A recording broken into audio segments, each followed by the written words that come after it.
Hi guys, ఇంకా 4:30 అయితే అవుతుంది. బాగా ఆకలి అవుతుంది.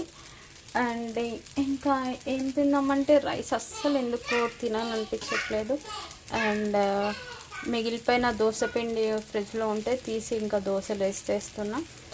అండ్ మార్నింగ్ చేసిన పల్లీ చట్నీ అయితే కొంచెం మిగిలిపోతే ఫ్రిడ్జ్లో పెట్టేస్తున్నా. అండ్ ఇది అండ్ దోశ ఈరోజు లంచ్. ఏంటి దోశ ఈ కలర్ ఉందని అనుకుంటున్నారా? ఇదైతే పెసర్లతోనే చేసిన దోశ. అండ్ ఇప్పుడైతే ఇంక ఈ లంచ్ అయితే ఇదే. ఇంకా మాకు నేనైతే ఇదే చేసుకుంటున్నా. మా బాబుకి అయితే రైస్ తినిపించేస్తా. ఇప్పుడు నేనైతే ఇదే చేసేసుకుంటున్నా. మా బాబుకి అయితే ఇంకా వాడికి రైస్ అయితే తినిపించేస్తా.